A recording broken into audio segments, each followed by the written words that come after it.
I'm in the McDonald's next door. I come zipping out. I pull in right in front of his car. I tell the guy I'm with, you get the passenger, I get the driver. Take out my gun. I look at the guy. The engine's raving. Everything's going fast. Okay, at this time, I was honest truth, a DEA agent on the roof I never saw him before, pointing like a machine gun at me. I don't know what's going on, right? I pull the guy through the window. God's honest truth. I put him on the ground. I put my gun by him. I go, I'm too old for this shit. If you move, I'm going to shoot you.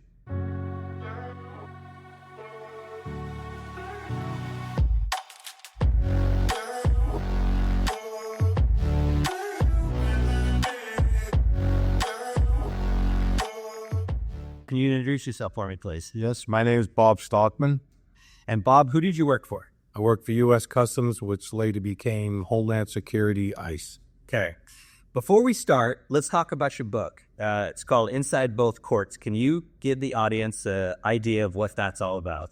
Well, my son kept on harassing me because for years I said I'm going to write a book. And he stayed on me, you're not doing it, you're not doing it. So over COVID, I decided I'm going to start to write the book. I'm the worst typist in the world. And when I'd be typing something on my computer, I'd hit shift, delete, and I'd lose everything. So Joe Pistone, who was also known as Donnie Brasco, is a dear friend of mine. He wrote numerous books. He said, listen, do it the old school way. Take a pad and pencil, write it down, and if you make a mistake, you cross out, erase it, and continue to do it. So I started writing. I have a very good memory, and I save photos over the years from back when I was in college, before cell phones, before all the fancy technology. But I always save photos, and I have a very good memory. And I wrote down on the back of each photo, let's say, for instance, a basketball game, win, loss, whatever. When I was a correctional officer, I had celebrity inmates, I called them. I wrote their name, what they got arrested for. And I kept on doing that throughout my entire career.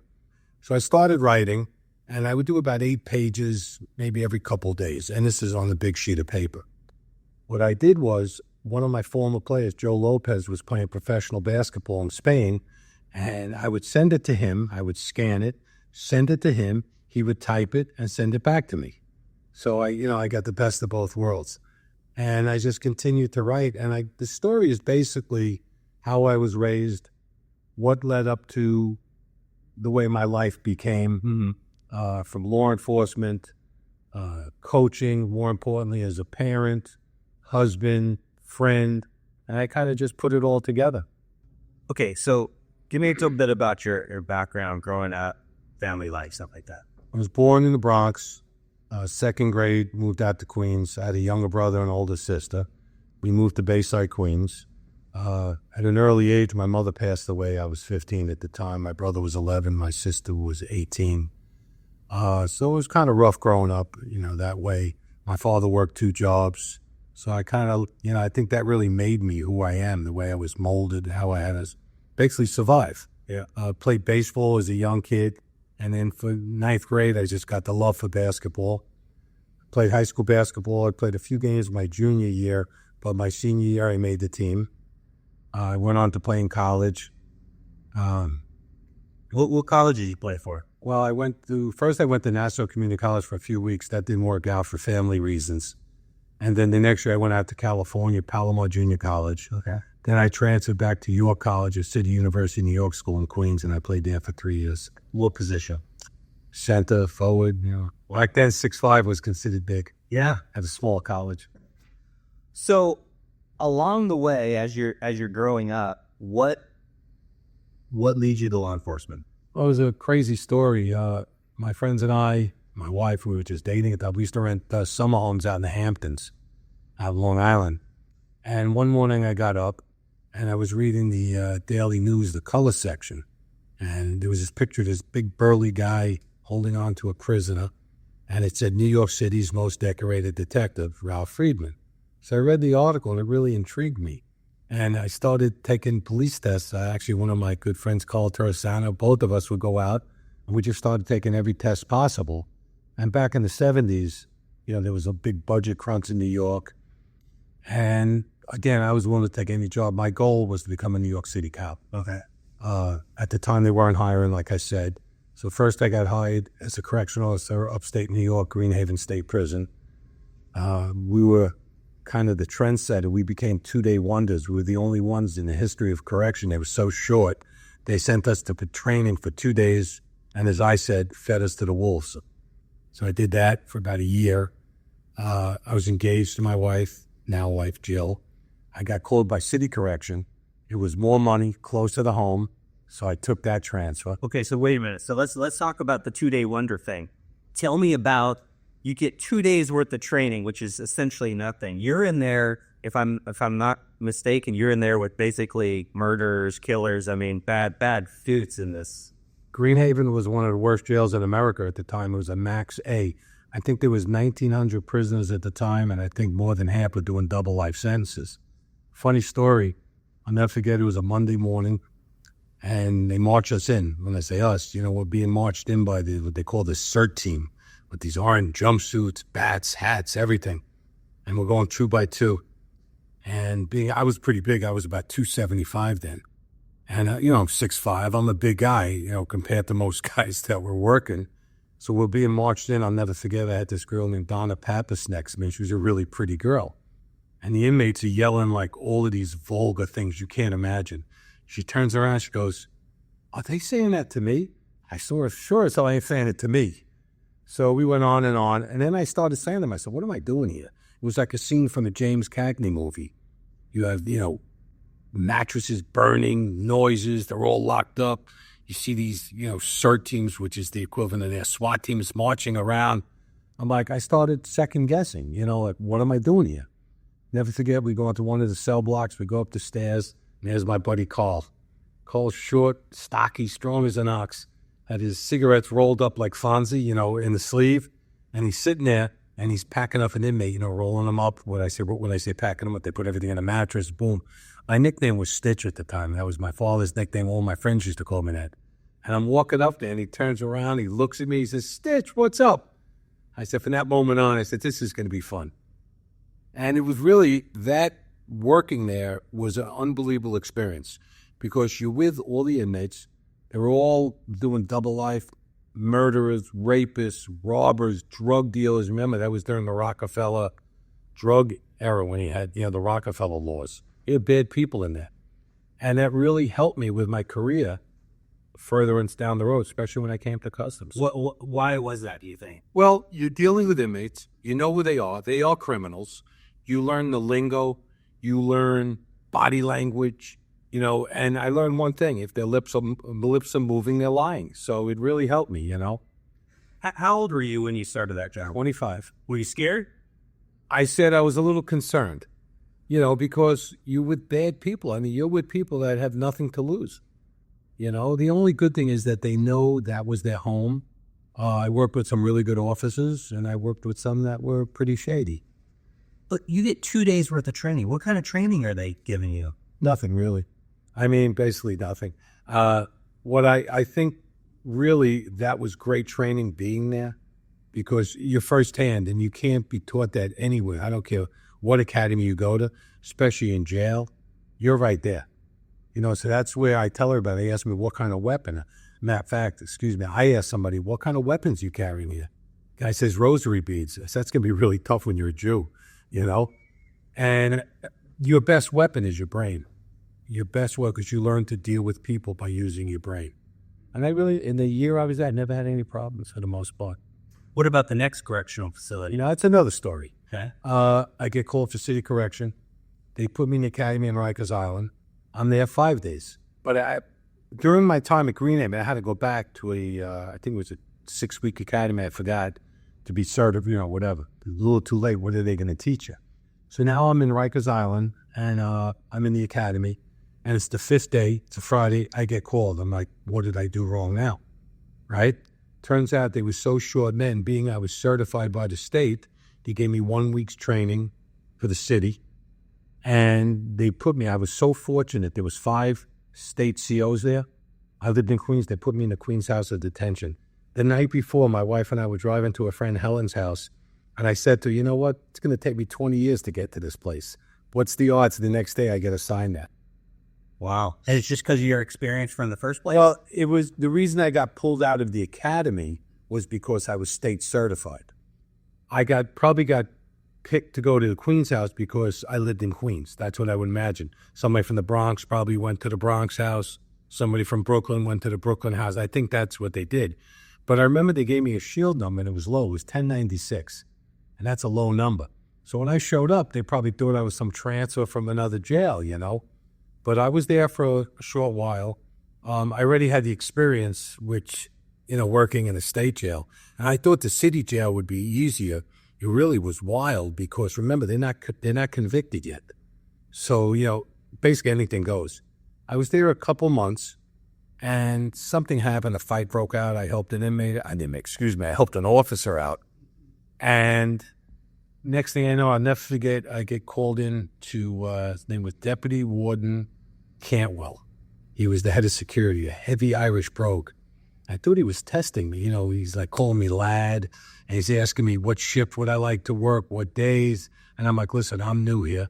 I'll work whatever's given to me, because at the time I was on the wheel, you know, 7 to 3, 3 to 11, 11 to 7, you know, every week it would rotate. So I thought maybe they were just checking me out to see if I was some kind of jerk or something. Well, what happened was, being that I had helped that officer when he was in trouble, they assigned me to the special housing unit, which I had every cop killer, like the worst of the worst. And the craziest part was, on one tier were all the cop killers. On the above tier were cop killers that got locked up, snitches, and even had trans, whatever you call them at the time, there too.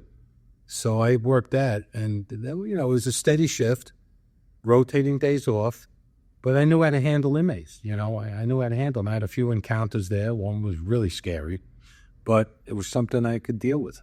What was the difference between the first place and this place? Well, number one, the Greenhaven is so big.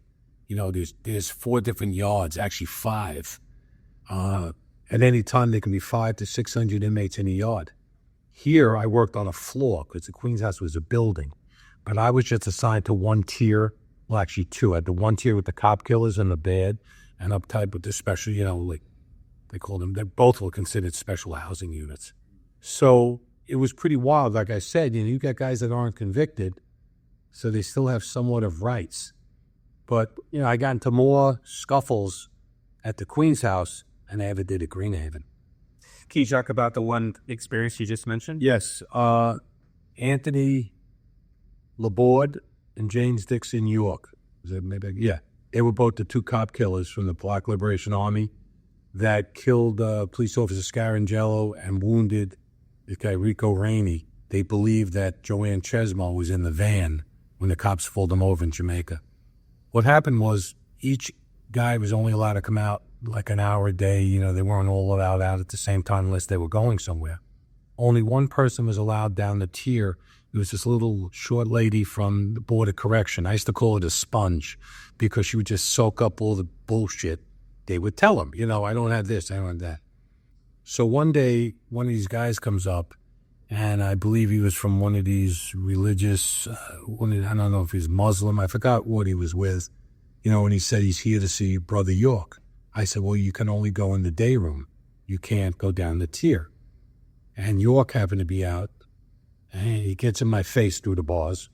And he was a scary dude, and I always remember about reading the article about when the cop was killed and the other one was just about to die. He had green eyes, and the last round clicked, there was nothing in the gun. And all I see, and he was big, and all I see these green eyes, and he's going back and forth at me, you know, he's calling me a white pig, and I'm this, and I'm that, and I'm this, and I'm that. Now you got a picture, there's tiers, upper tiers, all the inmates are coming there looking over. Everybody's looking over. We're going at it verbally, thank God. And he turns around and he continues. So finally, I said, man, remember I told you about using your brain, the best weapon. I turned around and I said, let me explain something to you. I said, here, all you are is a cop killer. You're a hero to all these guys. But where you're going, where I just came from, Greenhaven, you're a number and you're a nobody. Just remember that. And boom, boom, boom, and it kind of just settled down, and that was it. Never had a problem after that. And the inmates were yelling. It was like Brubaker. Remember the movie Brubaker? Yeah, like Starkman. I'll never forget that. Now, I'll be honest with you, that was scary. You know, I mean, like I said, I could handle myself back then. Yeah. And, you know, I always carried a big flashlight. because you never know what you have to look for. So, and it was a what they call a Kell light. Yeah. I mean, this guy has no qualms about killing people. What would he do to me, Yeah, so back in the day, I'm assuming that at either facility, you're not carrying a weapon. No, just a flashlight, that's it? Yeah, the only time there was a weapon was when I was in Greenhaven, and we had an incident there once also, where there's guard towers. Now, each yard, certain towers will cover the yard. And if I'm correct, they told us if anything happens, go to like half court of the basketball court. So one day, this sergeant, and it's in my book, a good story, he decides to strip search an inmate in the middle of the yard, which is not the brightest thing to do. And I was happening to be there with a good friend of mine, Danny Dolak. We all started together. We grew up together. And all of a sudden, all you hear is feet. It sounds like cattle, because all the inmates are coming forward. There, we just carried a nightstick. And that nightstick ain't going to do nothing, 500 inmates. And I'm like, oh, man, I'm going to die. All of a sudden, you hear the AR-15 go back, and the shotgun, ching-ching, and everybody went in reverse. That was scary. Yeah. But then again, like I said, fast forward, those events really prepped me for working dope in Miami. Right. Okay, so as you're at this facility, you end up basically coming in contact with NYC Sheriffs? Yes. So tell me about that, because you consider that, I think, the worst job you ever had. One I didn't enjoy. Okay. But it was funny because I don't know if I was on light duty, because when I worked, I only worked like overtime. I only was allowed to work certain areas, probably because of the special housing unit, if I'm correct. I was working the Sally Port where they bring inmates in. I'll never forget, these two guys come in and they flash a badge. Now in New York, anybody can have a badge. So I said, can I see an ID? They show me an ID. It says New York City. They say, oh no, they go Sheriff's Office. I go, in Nassau County? No. I said, Suffolk County? They go, no, New York City. I go, I thought I knew every job in the city, right? And they go, no. They go, matter of fact, there's an opening. What happened was they were bringing back a civil prisoner, which was in my unit. Remember I told you I had the special housing and the cop, that was all considered that. Yeah. Now, back then, there was no computers, whatever, so they could type up a resume. So I don't know who typed it, because I can't type, even back then. And I typed it up, I put it in, and I got the job. I got a lateral transfer. It was the best kept secret. At the time, I think there was only 35 deputies in the city, or maybe in Manhattan, whatever. There was very few. Basically, I didn't enjoy it. I was a glorified process server. That's what I was. So you carry a gun, you got to do. It's not what I wanted to do. Yeah. That's all. I was a process server. I tried to do anything that was enforcement-minded, like they would lock up some corrupt, landlords. I always try to get involved with something like that. And I did that for 18 months. And again, it was the same salary, but it just wasn't for me. I would have got too old. Now, it's a regular department. They had marked cars. They're in uniform. That's not what I wanted to do. It's not what I wanted to do. And I was on vacation, and my wife and I never forget, we stopped her in San Jose. And I remember turning on the TV, and Geraldo Rivera was on there. And he did a special with U.S. Customs in Miami down at Homestead, their air branch, jumping out of helicopters, chasing dopers. I said, man, and I kind of almost forgot about that I was on that list, because I still was waiting to become a cop. Mm. And again, and I'm watching this, and I'm like, oh my God. Lo and behold, a week later, I come back, and I'll never forget, my desk is a mess, and I had my friend Colin and I used to joke with each other, send each other fake letters, you've been hired, you're not hired. So what happened was, this lady calls me up, I forgot her name, she goes, this is so-and-so, U.S. Customs, I want to bring you in for an interview. I go, Carl, get the F out of here, I don't have time for this. I thought it was my friend Carl. And she goes, listen, I'm going to say this again. My name is whatever. I'm with U.S. Customs Personnel Management. I'd like you to come in for an interview. I said, okay, how about next week? She goes, no, how about tomorrow? I'm like, I ain't getting this job. I just screwed up, right? I said, okay. I go down there. I was so nervous, right? I go in there, and first thing she says to me, don't worry, I'm not your friend Carl. So I knew everything was good. So I get interviewed, and this goes back to correction. One of the investigators, whoever's sitting on the panel, said, and this was for Customs Patrol Officer. That's what they had at the time. I wasn't an agent. It was actually a uniform position and non-uniform at the airport and seaports, whatever. And they said to me, well, you don't have any investigative experience. So I tried to beef up the sheriff's office as best as I could, which was tough. But I said, listen, my experience working in a prison, you cannot get anywhere else, whether it's interviewing, talking to people, learning about body language, exactly what I had said before. I said, that's second to none. And he looked at me. I said, okay, fine. So now I'm walking out. One of the guys calls me over on the side, and I forget, a little short guy. He says to me, how's Stitch doing? That was my father's nickname. I go, excuse me? Like, I know I didn't put that down on the, with the 171 form nickname. I didn't. I go, excuse me? He goes, yeah, I'm Gus Gersey. I grew up with your father. Matter of fact, we used to play ball together. My father played basketball also. Him, his brother, and my father enlisted during World War II. They all went away. His brother never came back. He was a retired detective. My father hasn't spoken to him in 40 years. And I asked my father. My father hasn't lost contact with him. He saw my name, so he sat in on it. He was with Internal Affairs. He retired and worked for Internal Affairs. And he was really nice. And the way he was talking to me was like I had the job. He goes, I just want to tell you, be careful about, these guys and those guys. And they have a group called Alibaba and the Seven Thieves. I'm like, he's talking like I have the job. And sure enough, a week later, I got hired. And October 3rd was my first day.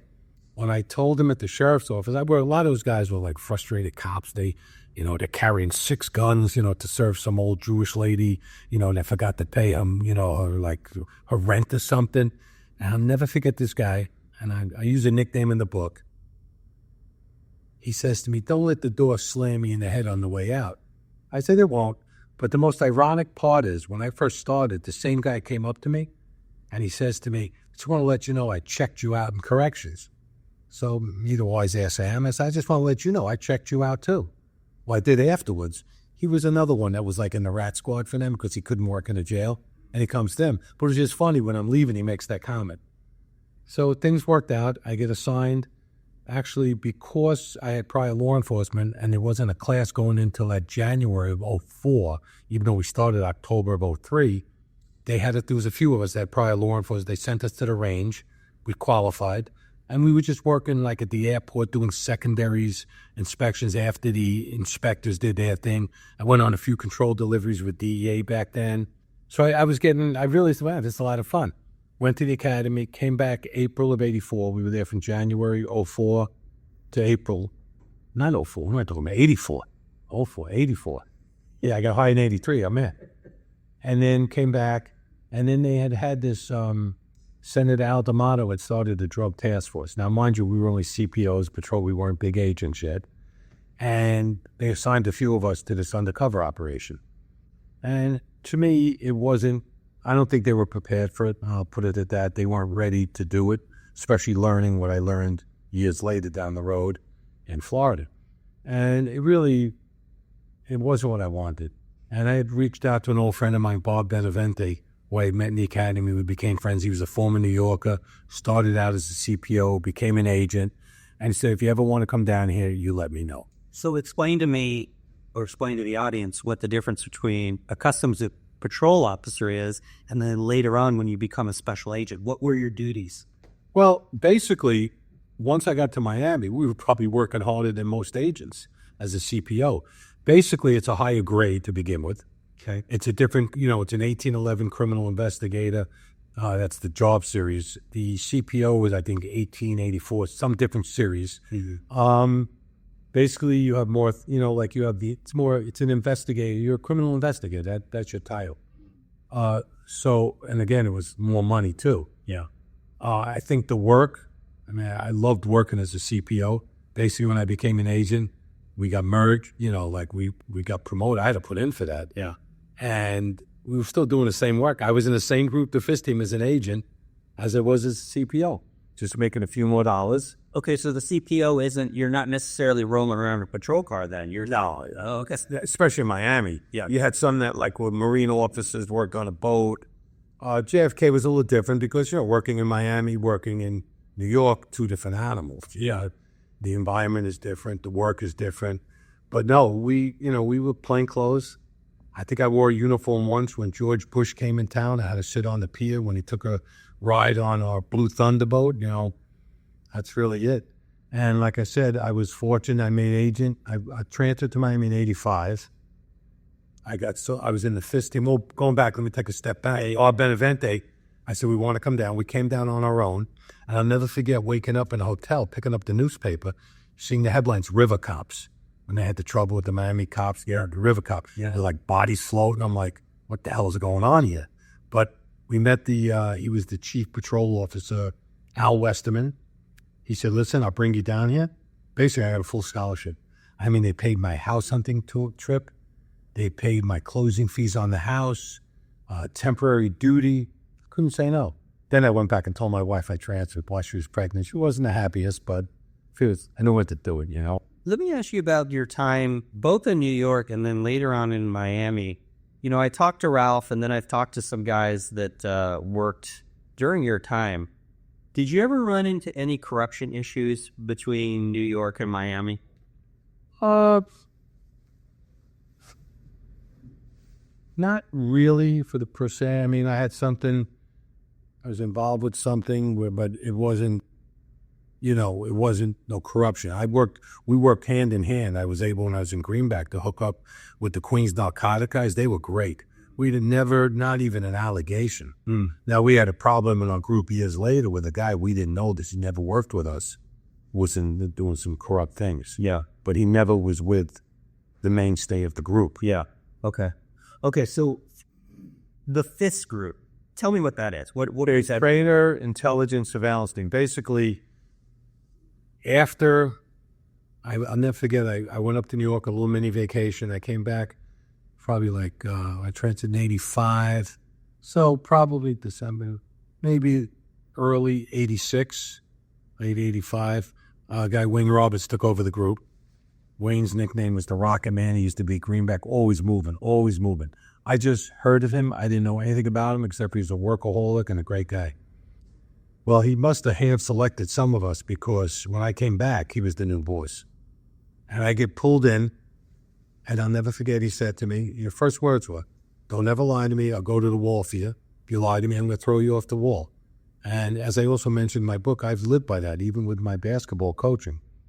And we just started talking, and from that moment on, I had the time of my life. I learned so much from him, just very loyal, taught me everything about working the street, working drugs, just how to get the job done.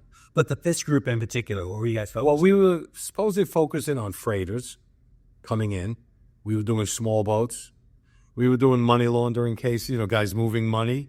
We did anything and everything, and we were just kicking ass. I mean, we were the group. We were kicking ass. And the numbers we put up, nobody's done. But see, Wayne was smart. He had a close friend, Larry Lovelace. So Larry was always involved with us from DEA.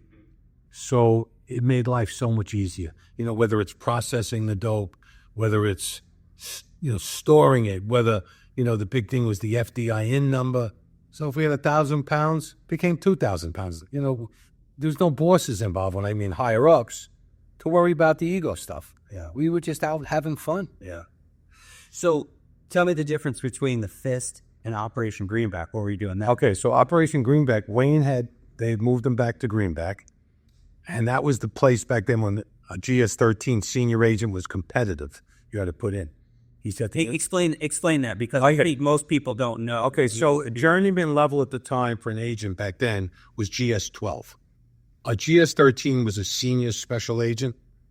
I don't know if you want to equivalent that to getting like your gold shield in NYPD. You get a raid, more money, basically same job, but you could be the backup at times to your agent, to your supervisor.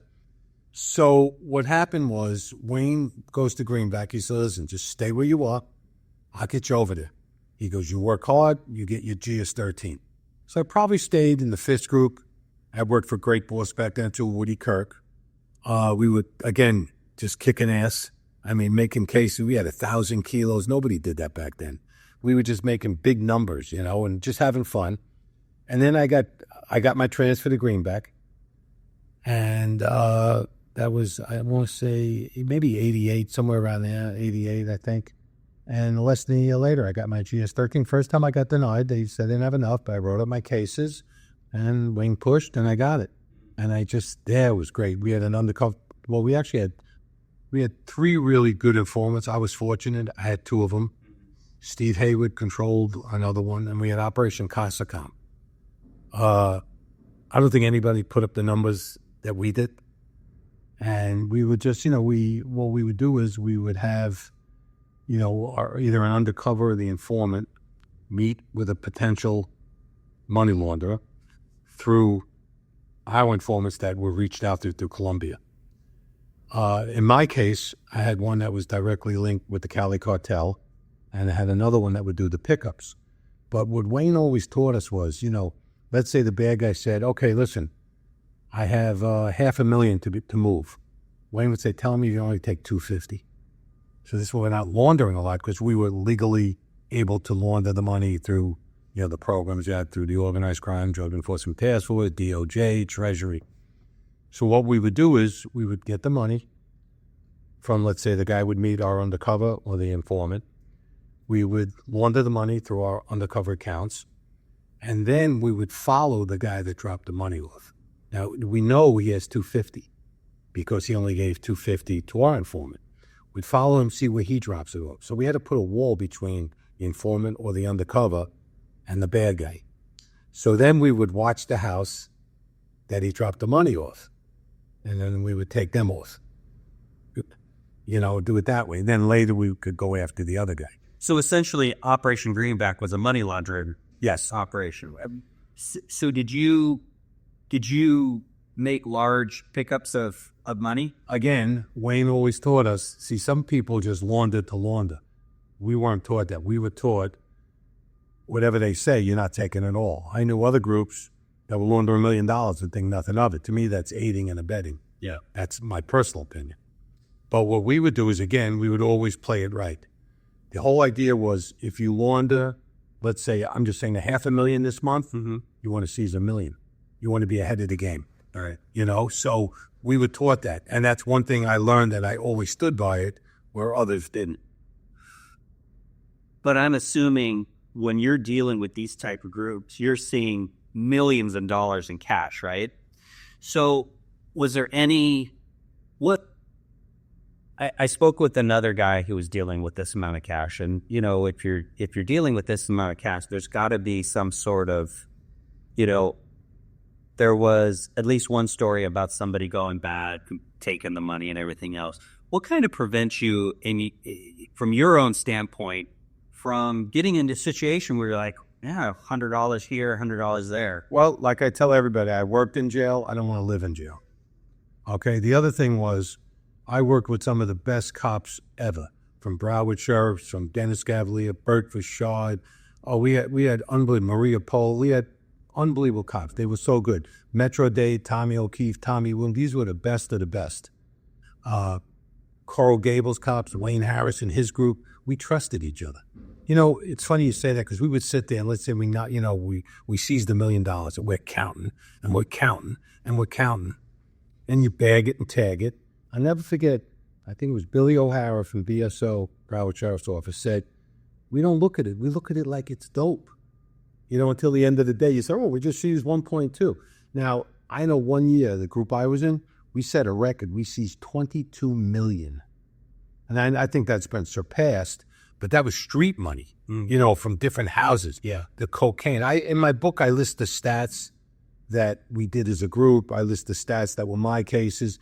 It was more like what we did. That was the thing. And I think everybody was in it for a reason, and we had fun. It was like playing ball. We had fun, Well, that's an interesting perspective that you just mentioned. I mean, treating it like dope as opposed to treating it like money. That's, it's not like you found the wallet. Oh, look at this. Somebody left $30, Yeah. You're sitting there with $1 million. Listen, on one of Steve Hayward's case, I sat in a room with him with $18 million, just 2 of us. 18 million. I wouldn't be sitting here right now if I was dirty. We'd be sitting on, like an Acapulco being into it. But I'm just saying, I never, and that's the way our guys looked at it, like it was dope. And we were so fortunate, And I joke, and like with the local cops that work with us, they were so good. They were making so much overtime. Nobody thought about it. Like I said, I don't remember anybody. There was even allegations. Normally the first one, an allegation, I think once there was an allegation from one of the crooks we grabbed. Other than that, nobody. We never had any allegations, anything missing, nothing. Do you think that that was a combination, though, of you, it's kind of a family more than anything, well, between your brothers and sisters that you're working with? We bonded so well. You know, you're always going to have interagency little heads, but the guys, we didn't care. You know, we just bonded together. Yeah. So as you're doing this, there was the, you know, I watched some other interviews and I think this, you talk a little bit about this book, but you guys are so busy in the groups that you're in that I got the impression that there might have been some jealousy from other groups. You think that was the case? Well, I could tell you, I probably got interviewed by IA 7 or 8 times, and I think a lot of them were just people, you know, jealous, you know, making anonymous calls. Other groups, there was so much work to be done. Listen, if you couldn't make a case in Miami, you shouldn't have been working in Miami. Right. And I don't care what anybody says. You know, and it's just some people that, you know, you have good Indians and good chiefs. You know, but you know the Indians to work with the chiefs. Yeah, I just, you told a story about just randomly talking to somebody in the hallway about ripping a guy for $1 million. Can you talk about that? Yeah, you know, we'd come in the next day, and one of the expressions we used was, you know, if we made a seizure, oh, we ripped a guy. So somebody say, hey, you guys worked late last night. I said, yeah, we ripped the guy for $1 million. 2 days later, I'm getting my Miranda warnings read to me. I think I know who made that call. But it's like I don't understand, like, you know, like what makes a person, first of all, you think some idiot's going to tell somebody he ripped off, literally ripped off $1 million. Yeah. You know? And I always laugh because I had one case it was a dope case that happened to. And I'm like, I knew I was right, but this guy went after me for 7 years. And I had everything covered. You know, I knew I didn't do anything. And it was just like, how do you get up in the morning, you know, like look yourself in the mirror and say, you know what, I'm going to screw another agent today. Yeah, I don't understand. I just don't understand that at all, especially the ripping for $1 million. I mean, everybody knows the lingo and everything else. But to cause you a headache like that to go through an IA investigation, that just seems heady. Yeah. Well, one was that, I know who did this. I found out years later. They said that I'm laundering money for Bolivians and Peruvians, which I never worked a case on a Bolivian or Peruvian in my entire career. And then I throw elaborate parties and, you know, all kinds of stuff. So I get called into IA. And once they read you your Miranda warnings, you don't say a word. When they read you the Calkine, you have to because it's administrative. So I said to the guy, you know what? You might have got me. He looks at me. I said, the other day I had some of the guys over and I had the Hebrew National hot dogs, not the Publix hot dogs. So yeah, maybe I am selling them things. And, you know, it's like, are you kidding me? This is what they had nothing better to do. During your career, did you ever, you're picking up money, you're dealing with informants, did you ever do any undercover? The only thing I did was, like in the FIST team, we did a controlled delivery. I drove the cab with the bad guy. Well, actually, it was the participating informant. Yeah. With the dope to make the delivery. I was the case agent, one of the 2 case agents, myself and Steve, for Operation Greenback. So I always joke. I said, I'm the only Jewish guy that can't add. And like we would do the numbers, you know, like figure out what goes to the bad guys, what do we wire to, you know, what to the bank, what stays in our account. I never made a mistake. It was amazing. Like I'm the worst at math, but then and there, I never made a mistake. I mean, it's crazy. But was the undercover that just wasn't for you, or you just? Yeah, I don't think, and I tell us every podcast, every person that asks me, a 6'5" Jewish guy, as big as I lost a lot of weight recently. I'm not the easiest guy to forget. Plus, everywhere I go, I know somebody. Everywhere, it doesn't matter. I know somebody. I'm in France, I bump into somebody. I'm in Italy, I bump into 3 basketball players. You know, and it just, you know, like I said, I did minimal. Yeah. We did the thing in Long Island, but you know, nobody knew me out there. We didn't really do too much. But no, mine was more of a manager, you know, doing the undercover manager. Again, I would drive the cab once or twice during a controlled delivery. But other than that, you know, I would bring the money to the bank. The only person that knew us was one of the bankers. So I didn't go in. My real name was not Robert Starkman. I think it was Roberto Santiago. I was a Puerto Rican from New York that couldn't speak Spanish. So. Okay. All right, Bob. Well, later on, you get to the JTTF, which is the Joint Terrorism Task Force with the FBI. How do you end up there, and what are you doing? So what happened was, I believe the guy that was there before me, the customs liaison, Go ahead. he transferred, went to another agency. I forgot he had left. The second at the time was Frank Figueroa. He suggested I go over there, and I went over there. It was before 9/11. I was in a very young group. It was T3, I think it was called, Task Force 3, whatever. Funny thing about that was that, like with DEA, we had to get the cross designation, and we signed the memorandum of understanding. With the FBI, you got to get top secret clearance, and they do a whole check. So here I am. I got to go to the bathroom, and I got to be escorted out of the room by the secretary. It's like, I want to go in the bathroom, and she's waiting outside for me. So it got to a point, until I got my top secret clearance, I would drive back to our SAC office, use the bathroom, and then come back to the FBI office. Yeah, everybody thought that was funny. But I worked with some great guys there. They were young guys, some really good guys. A couple were ex-cops, ex-military. It was good. I really enjoyed it. It was different kind of work for me. But what the difference was, with customs, we could get administrative subpoenas at the time. So with them, they have to get a subpoena signed by the U.S. attorneys. Let's say they want telephone tolls. We get them direct. They were shocked how quick we could get things done. Yeah. They always thought I was doing something wrong. Yeah. Except for the guys that were cops. They knew, the former cops. I worked with a guy, Mark Hosbacker, Paul Carpentieri, John Stewart. These guys were such good guys. They were great. The only thing I disliked about working there, they were all young guys. And every week somebody's wife was giving birth. Hey, we need 20. We need 20. I had to get a part-time job to pay for, these the pregnancy gifts, But what kind of cases are you working on in that? Well, I really didn't initiate any. I was kind of there to assist. Right.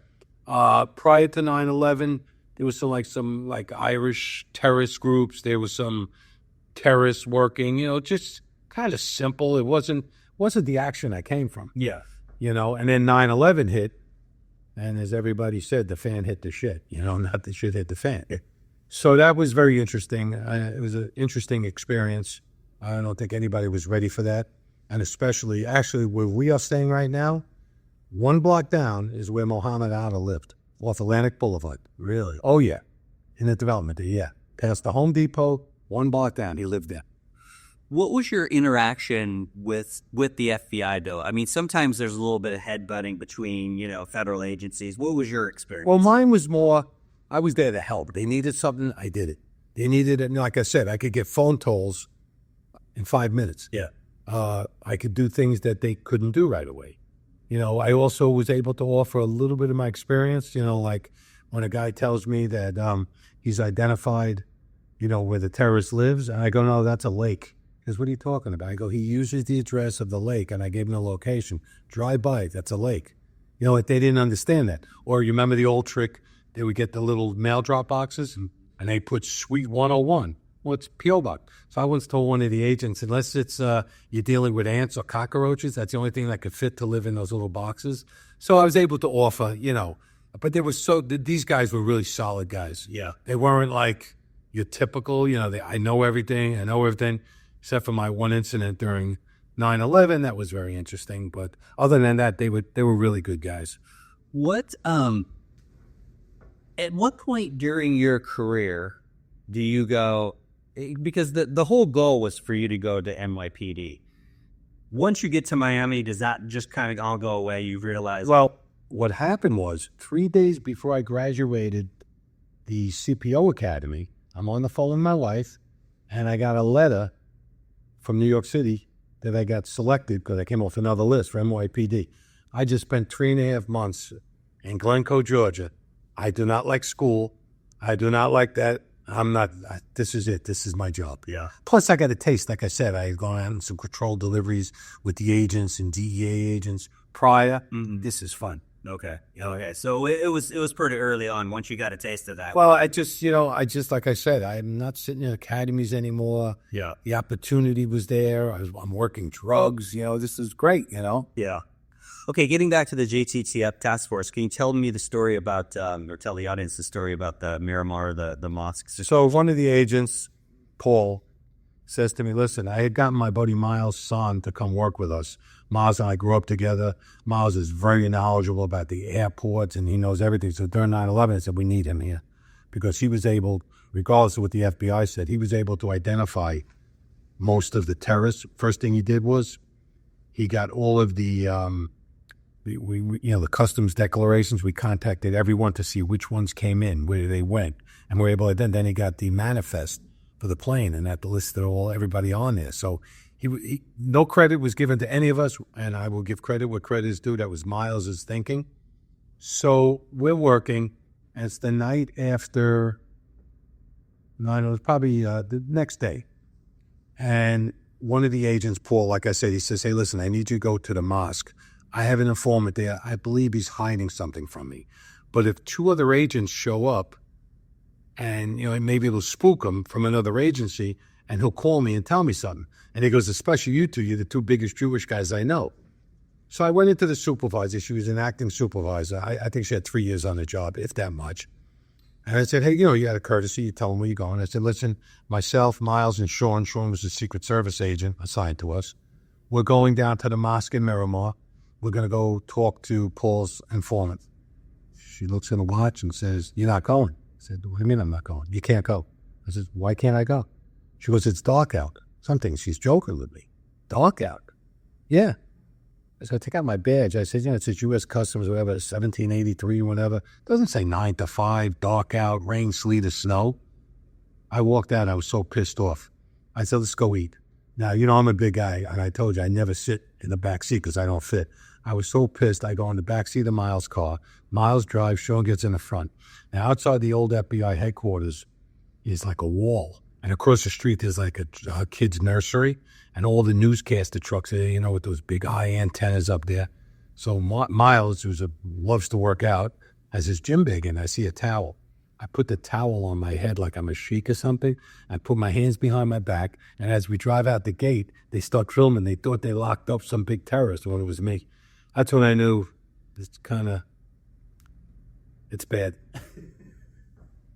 Okay, so you end your career with Miami International. How do you get there? Oh, I was being punished by the SAC. For what? Why? Well, one of the IA guys was his buddy that went after me, and he couldn't get me. That was that 7-year case. I just don't think he had it in for me. For some reason, I don't know why. No, wait a minute. You were being investigated for 7 years? Oh, yeah. What the heck was that about? This was one where we knew the guy was an informant, an agent for internal affairs. I made a case to my informant. I called up a good friend of mine, Chuck Welcher, who worked at the airport. Chuck called in, and mind you, everything I said earlier had everything in line. I called Sector Communications, which is our main communications for those that don't know that. Everything's recorded. I said, patch me through to Chuck Welcher. Chuck Welcher was at the airport cargo conspiracy group. I tell him, listen, on this thing, there's I think it was 300 kilos or 600 kilos coming in. Do what you got to do. Chuck calls up the inspectors. They make the case. Okay? All of a sudden, this one guy, I don't want to name him, but anybody from Customs knows who he is. Next thing I know, he's telling me it's his case. I said, fine. All I want to do is make sure the informant gets paid. I don't need credit for anything. Just take care of him. It's a good case, blah, blah, blah. I pay him, the informant gets paid. And next thing I know, I'm getting called into internal affairs. I get my Miranda warnings read to me. But I got to tell you, this is so crazy. The informant calls me up, because they called him in first. And they said, the allegation was I paid an informant for something that never happened. Okay, now you heard the steps I took. Okay. This is the informant calling me up. I said, no problem. I go in there. They read me my rights. I go, I got nothing to say to you. And I walk out because they can't do anything. Almost 7 years go by, right? I get called in. They read your CalCime, which is administrative. You have to answer. We're going through this whole big to-do. You're going back and forth. And he's interviewing me, the agent. And he's asking me, he has this agent's report. And I read it because he wrote the report. He goes, this refreshes your memory. I said, no. I said, I can't sign anything. I didn't write this. It refreshes it a little, but these aren't my words. So go back and forth, boom, boom, boom. He says to me, all right, type up your statement. I go, what? You're interviewing me? I go, I don't know how to type.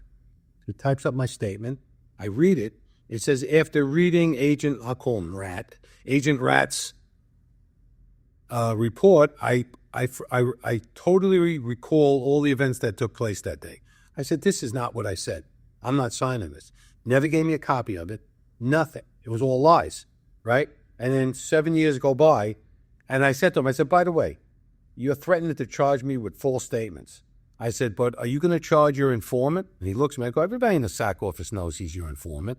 Are you going to charge him when he lies? Oh, yeah, oh, yeah. So right there, he admitted that the guy was his informant. Yeah. 7 years go by, I get a letter in the mail. It said, it wasn't, you have unfounded and, unsubstantiated. Because if they did unfounded, they'd have to go after the Rat. It was unsubstantiated. So now, fast forward the clock, I was assigned to Fort Lauderdale for a short while. Mm-hmm. Who's my supervisor? This guy who used to be with IA. I'm like, so I go to who later became the SAC, was our ASAC, and I said to him, I'm really uncomfortable working for him. You know, we had me under investigation for a long time. He goes, don't worry, he's one of us. He's one of us. Okay. I knew it was going to happen. So I went in and I spoke to him. Now, I'm a big guy. He's really short. So I'm looking down on him, and he's freaking out. And I'm like, I said, listen, I understand you had an investigation on me. I said, however, it took you 7 years. It could have taken you 7 minutes to end that case. Because what do you mean? I said, all you had to do was call up Sector, which he probably did. They would always omit things, these kind of guys. Call up Sector and play back the tape. You'll see at X amount of time, I called up Sector. Sector patched me through to Chuck Welcher. They patched Chuck Welcher through to the inspectors. A seizure was made. How did I pay somebody that nothing happened? Right. A week later, I'm transferred to the immigration group, which is the worst group that's for the punishment group. But sometimes they think they're punishing you. They're not. Then time goes by, and I get transferred to the airport. Now the SAC, which I have no qualms, he became a SAC, was Anthony Mangione. He writes up something saying that, like when they transfer you, my expertise in this and working airport, I never worked in an airport in my life.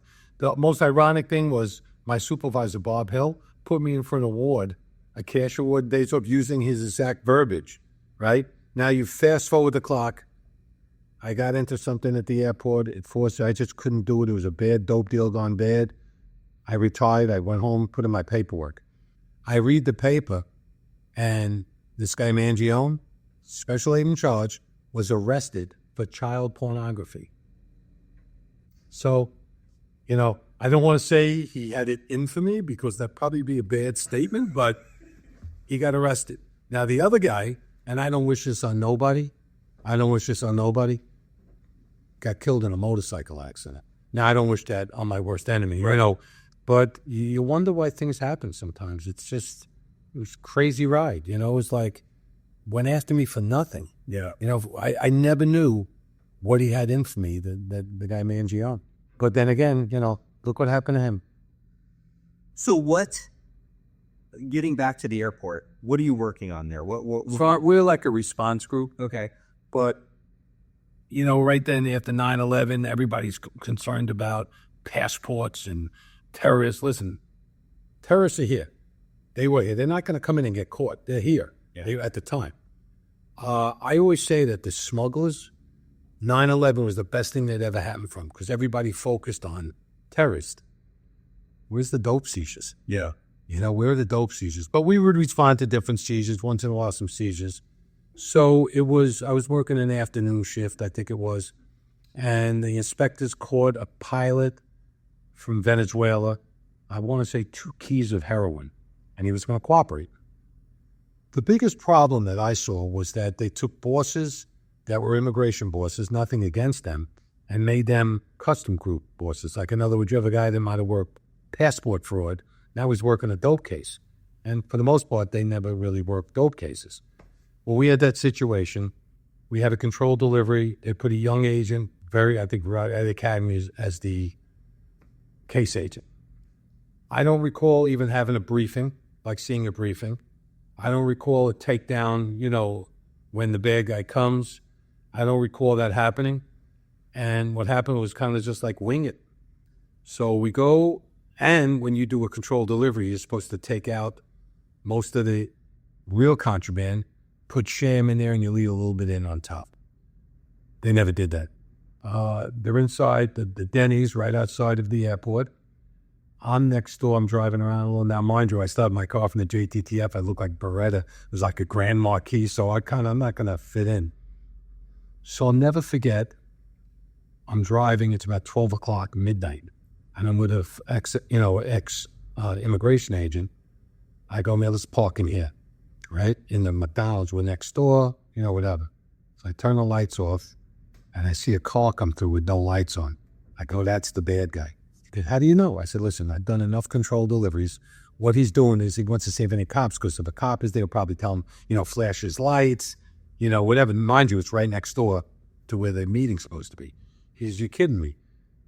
I said, no. I said, make like we're like smooching or something. Yeah, and because I don't want him looking at us. So now all of a sudden the car comes out. All I hear on the radio is, all right, he got the package. They just gave him the package, no takedown, no thing. So now you got to figure, it goes east and west is the street.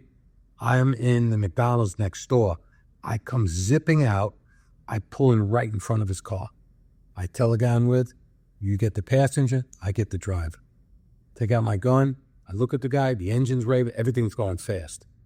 Okay, at this time, I was on the truth, a DEA agent on the roof I never saw him before, pointing like a machine gun at me. I don't know what's going on, right? I pull the guy through the window. God's honest truth. I put him on the ground. I put my gun by him. I go, I'm too old for this shit. If you move, I'm going to shoot you. Right? My heart almost came out of my chest. Nobody knew what was going on. Okay? Lo and behold, process, boom, boom, boom. I went home that night. Longest ride I've ever taken. I went online. I started putting my papers in to leave that January. When I was it, I said, I'm not going to die this way. I had 20, just going on 25 years. Yeah. I can't do it. Tell me a little bit, Bob, when you were considered legacy customs, did you notice any difference between legacy customs and when you guys merged? Yes. There was a lot of animosity. There was some guys that were bosses. I mean, I worked for a guy that actually my son, I had family sick leave, and he called in saying that I didn't qualify when I qualified. I didn't put in leave slips when I had copies of leave slips. There was a lot of animosity. And, I worked with Larry Reed. We were partners for a while, ex-immigrant. We did everything right. Anything we did, immigration law, he wrote it up. Customs law, I wrote it up. Yeah. But there was, I think it was, again, more so, with the supervisory above level. Right. There was a lot. I mean, but I think that's anywhere. And I worked with some great agents, Mary Rodriguez, this lady, Miss Posada. They were great, and then it's like, it's like one-on-one. Listen, I never had trouble working with DEA, never had trouble working with the FBI. I think everything's on a one-on-one thing, like the attitudes. I think things start when you start getting above a certain grade level. All right, switching gears a little bit. At some point, obviously with your background with basketball, you start, I think your first coaching job is with your daughter. Well, what happened was, I'm an old school basketball player. Okay. She was playing in the rec league, and I'm watching parents actually cheat. So what they do is they rate you 1 through 8, 1 being the best, 8 being the worst. So they knew which girls were really good. Some of the parents, they would tell them play awful. So they get rated as an 8. And then one guy would pick all 8s, and they were really all 1s. I'm like, this is teaching basketball? What are you teaching these kids? So I started coaching my daughter after a year or so. And then as she started progressing, I had 2 other boys. I started coaching them a little. I don't know how I found time. Then my daughter was playing in middle school. I coached the travel team for her. I went to some 5-star basketball camps, one of the best camps it used to be in the world. I got her in the women's camp. I worked there so she could see the exposure. And she started really getting really good. And what happened was She was playing in high school at the time, I believe. Yeah, she was in high school. My buddy Miles calls me up, says, hey, Broward College is hiring a part-time women's assistant coach. Put in for it. I'm like, As a goof, I put in for it and I got hired. It was 1997. So working, and I was part-time coach. I was the women's assistant for 2 years. They made me the women's head coach my third year. My fourth year, I was still the head coach. There was problems with the men's team. They weren't winning. There was not going to school. It was just a mess. The athletic director, John Giordano, was a friend of mine. He said, I have good news and bad news. What's the good news? He says, the good news is you don't have to coach the women anymore. I thought I got fired. What's the bad news? You can take over the men's program. That ain't so bad. And next thing you know, it was all uphill from me. How did you manage that? I mean, it's one thing coaching your kids' teams, but once you become like a head coach for a college, how did you manage coaching and the job? If I knew, I could make a video and probably sell it and make a lot of money. I'm still trying to figure out how I did it. Yeah. The good thing was I was able to set my practices. So I was able to set the times, the games, night games. Once the league started, your actual conference, there was set games. It was Wednesday night and Saturday afternoons, whatever. So I worked around it. I used a lot of time, I used a lot of my personal leave, to do it, but I managed. I mean, it was, I think I missed practice on 9/11. Yeah. Because we were working. I missed a game once when my son-in-law came back from his fourth tour from Afghanistan. I wanted to go. I had to be there to see him when he came home. And once I was really sick. So I really never missed too many. I think I missed one game, a couple of practices being sick. That was it. I just did it. I was just, boom, running. I'm curious about your answer on this. Was there anything that you took away from law enforcement that helped you with your coaching? So now I'm going to give away all the secrets of my books. I'm always going to want to buy. Well, I always equated both as the same. So I'll give you an example. With law enforcement, you go out, you do your surveillance. You do an ops plan. You do your background, on the bad guys. Okay, you take down everything they do, what they wear, where they go. Well, with basketball, you give a scouting report. You learn what they do, the plays they run, what their strengths are, what their weaknesses are. Same thing in law enforcement. It's just in a different aspect. And I've always used it. When it came to coaching, I always looked at it like, here's the thing. I don't cheat. I never cheated. I never did anything which was illegal. Both jobs. It's like going to court. You lock a guy up, you fill out the paperwork, it's a game, you prepare. Okay? If you lose the trial, you lose a game, you go back, what did I do the next time? Prepare yourself, preparation. It's again, the scouting report, doing your homework, same thing with that. And that's how I always looked at it. You have to look at it like a game. You're going to win some, you're going to lose some, you don't want to get hurt. We could get hurt seriously on a law enforcement job, you get career-ending injuries in sports for the players. So I always looked at it like on the same level.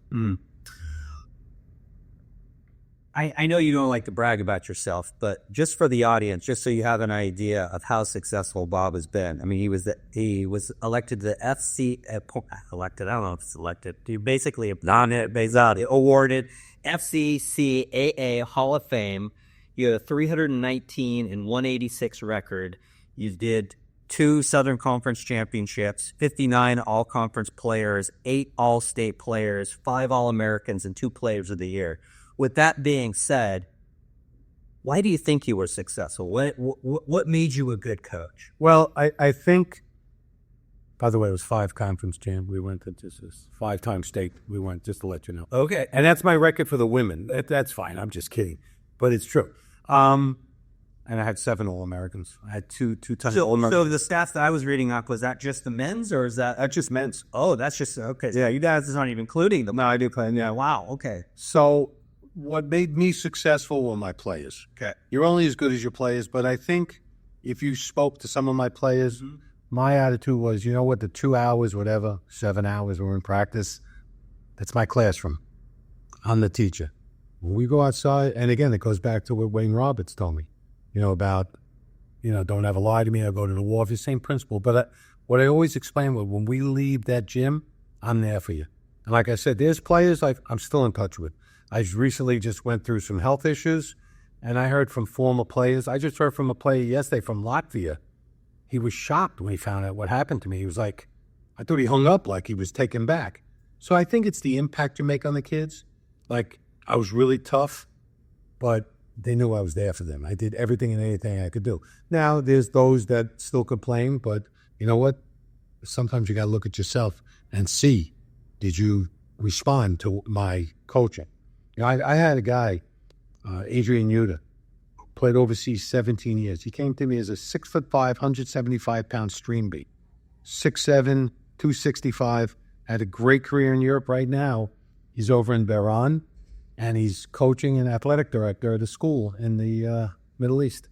He's just done so well, and those are success stories. 2 days ago, I spoke to a kid, Joe Lopez, Stu Graddick, crazy nut from Brooklyn, great play, UPS driver. We talk all the time. And to me, I think it's the relationships that you develop. I read a lot about Al McGuire, the New York coach, and I love the things he did, and I stole a lot of things he did. I never treated a player any different because he was white, black, Chinese, Hispanic, just like I did in my jobs. Yeah. And it all equates back to law enforcement, and basketball. It's just the life cycle. How about leadership, Bob? I mean, obviously, you worked for some really good people in your law enforcement career, and you worked for some crappy people. But then also your leadership as a coach, that obviously, came from somewhere. Where do you think leadership is innate or learned? Maybe a little bit of both. I remember as a kid, my father used to have a part-time job working in the night centers in the South Bronx. They used to go in the evening community centers. And it was basically in all Afro-American areas, South Bronx. I go there sometimes. And that's where I actually got my love for basketball, And just seeing that color, and that's what I taught my kids, color, race, creed means nothing. It's a person. And I think you lead by what's, with your gut feeling, just like anything else. I have my style. My style was different from a lot. I pushed. Listen, I was part-time. I had maybe 4 scholarships where I could house people. I landed up housing 9. I made it happen. I pushed them to death. I wasn't there during the day to check up on these kids. So that I had to have something to make sure they stayed in line. I have my moments, but, you just have to lead by example. Yeah. And the one thing I told my guys was to be tough. And like I said, there's players still complaining. One guy told me I never had any faith in him. I said, really? So if I didn't have any faith in you, how come I kept you for 2 years on a full scholarship? And then I was able to get you into a 4-year school on a full scholarship. It's easy to blame. All right. And that's what, you're not going to get to everybody. I was always told if you could help 2 people a year, that wasn't good. I wanted to help everybody. And then as the generations have changed, I realized you're not going to help everybody, but I'm going to give it my damn shot, my best shot. Now I volunteer with a friend of mine, Admiral White, and then Cedric Smith at a school, Boyd Anderson. I haven't been there a while again because I'm just getting better. So different. Like some of these kids, it's so hard. But, even when I just went through my little health issue, a couple of them sent me text messages. So I said, that's a kid that I'm probably getting through to. Mm. You know what I mean? Like, it's nice. I enjoy that. It's nice to know that you could be in somebody's life, because we all come from different backgrounds. Yeah. And my kids are the same way. All my kids, thank God, are very successful. All of them. My daughter is a VP of the bank. Her husband, combat vet, lieutenant in the police department. My middle son probably owns the second largest sock store, custom socks, not a store, a manufacturer in America. And my younger son is the vice president for basketball personnel. He's in charge of scouting for the Atlanta Hawks. So they've all done well. Yeah. So I got to, my wife will take all the blame. I get the blame. She takes all the credit, excuse me. I got to get a little bit of that, When did you start coaching? What year? In college, 96 and 97. So did you notice over alluded to this just a little bit, but did you notice from 96 to when you stopped coaching a change in attitude of the players? Major. How so? Well, I think AAU basketball has ruined, for the most part, high school and college ball. You go in an AAU tournament, you just run and gun, you play maybe 6 games over the weekend. So if you're 3-3, you're happy. No, I'd be happy if I was 6-0.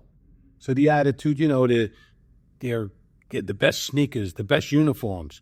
My father always taught me, sneakers don't make the ball player. I think they spoil too many kids. I think you have to earn your get. It's just, social media. There's just so many negative things that's hurt the game. Yeah.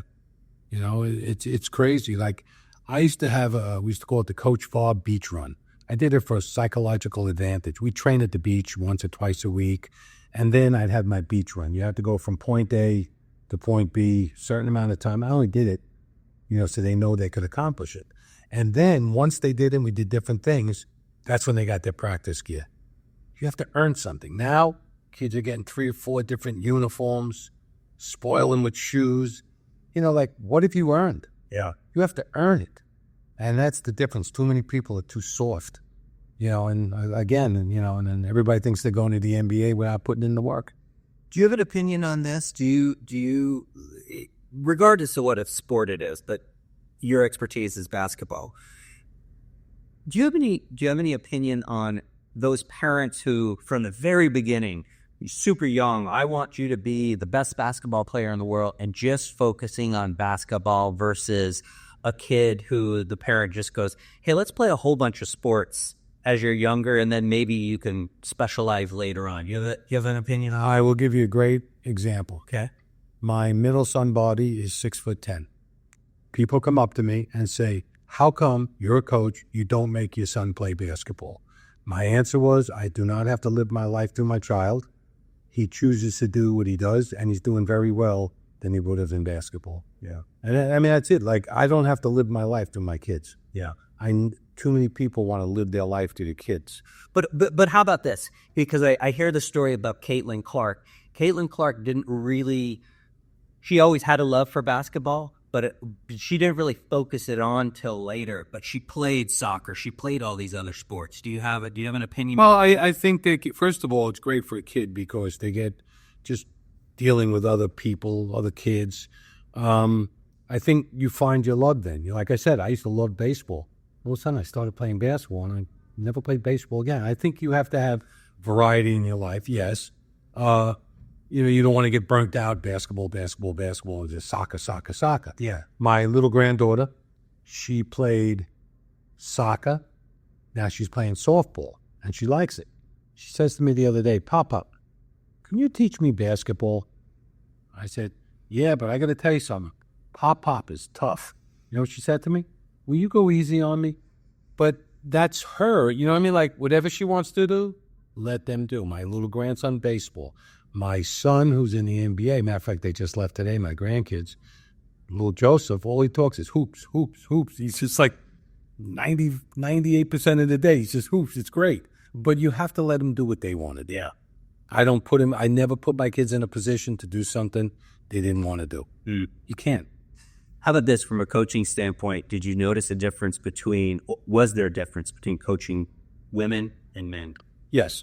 What way? Well, first of all, the women, I always joke, is that they'll go to class and they don't want to practice. The guys want to practice and don't want to go to class. It's a different game, and again, mine was years ago. But they listen a little better, I think. But you know what? Like I said, I was very strict. So my guys worked hard for me. You had to work hard. Yeah. But there's a difference in the game. Remember, women, for the most part, are playing under the rim. So it's more of a fundamental game, although the game has really risen. But men, I enjoy coaching men so much more. It was great. Now, again, I had no recruiting budget. Yeah. So if it wasn't for my buddies in New York, my friend Mike Schiraldi, Rock Eisenberg, oh, man, these guys would send me players. Like, I didn't even know who they were. Like, how do you, and this guy, Artie Cops, they sent me players, 2 of them became All-Americans. What's the odds of that? Yeah. I'm just saying, so again, that's relationships. But why did you enjoy coaching men more than women? I'm a male basketball player. I like the game better. You could talk to them different. I can't say half the things I said to the guys to the women. And you could just get on them in a different way. I think you could, Especially at the junior college level. Because Bobby Knight once told me that guys are in junior college for 5 reasons, and you don't want to know 4 of them. You told me that.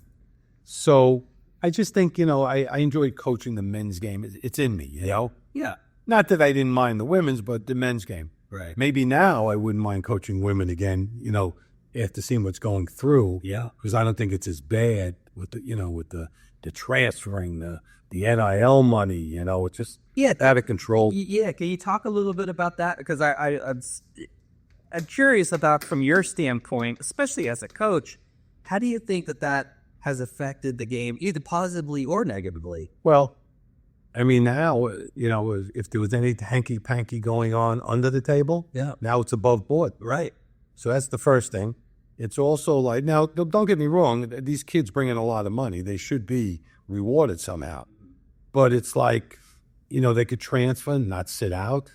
Like, there has to be, you're not happy, the coach looked at me the wrong way, so I'm going to go here, but they're going to give me X amount of this. I think it's wrong, to an extent. I think there should be maybe just like a flat fee across the board.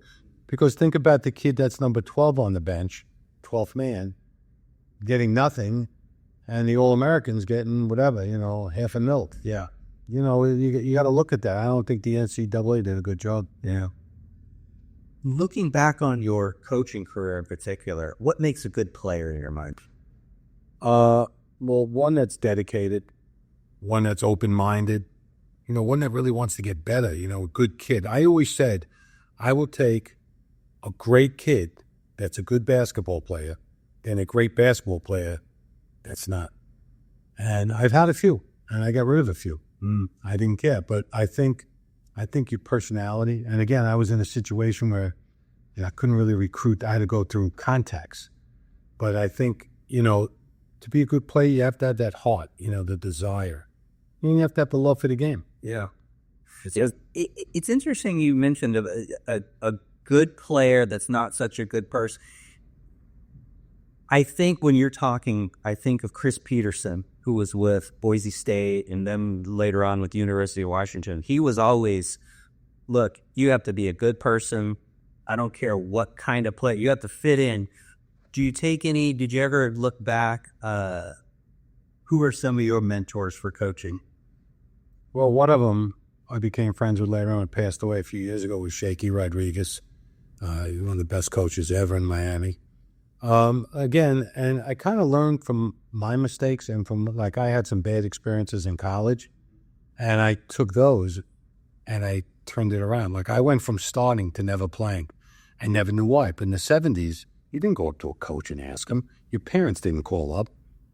And years later, it's so crazy. My father and I, probably back in the, probably early 90s, we went to this basketball dinner. And who's there? My college coach. And you're talking, 30 years later almost, Well, so I said, do I say hello to him? Do I not? I'm going to be a better man. I'm going to go say hello. So I went up and said hello to him. Turns around, looks at my father, and says, if anybody should hold a grudge, it's your son. I'm meaning on him. I'm like, why would you even say that?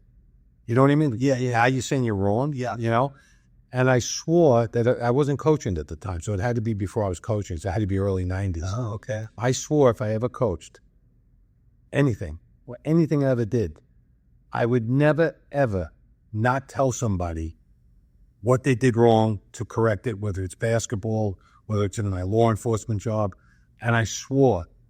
So now you fast forward the clock, I had a local kid, David Brown, that played for me, transferred in, great kid. He came up to me, he says, Coach, why aren't I playing? I said, well, I don't think you're playing tough enough.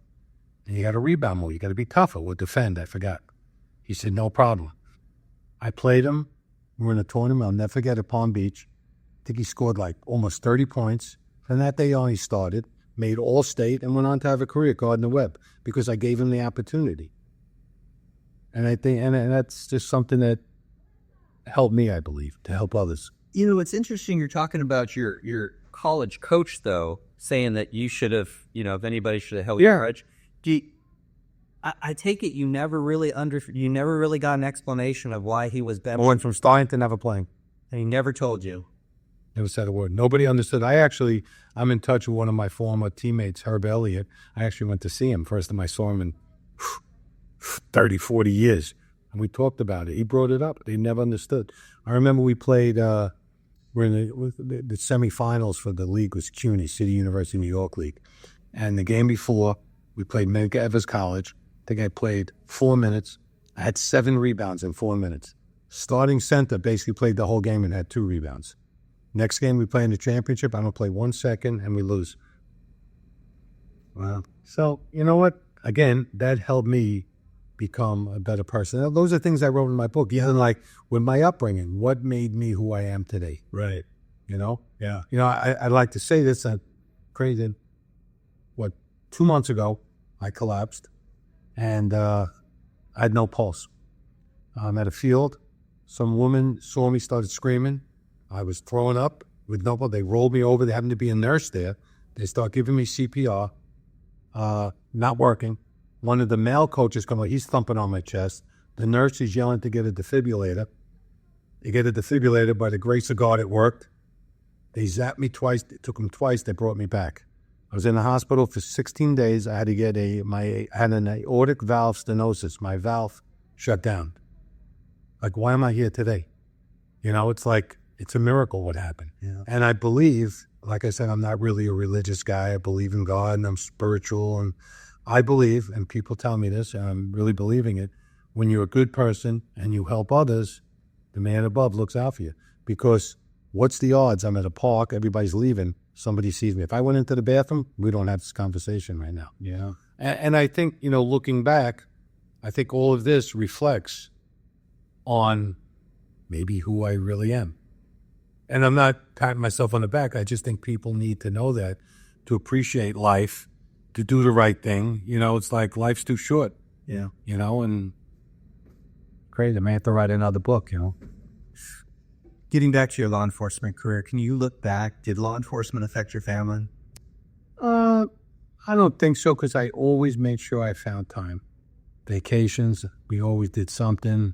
I had a lot of hours I put in, but I don't think so. How do you think you managed that, Bob? Because I talked to a lot of other people who were like, the job was so fun, I was always working, I missed all this stuff. How did you manage that? Manage the family life versus the work life. You come home, you just make sure you have time. Plus, I have a great wife. If I didn't have her, they always say, she's the backbone. Especially the last couple of weeks, what I've gone through, what she's done for me.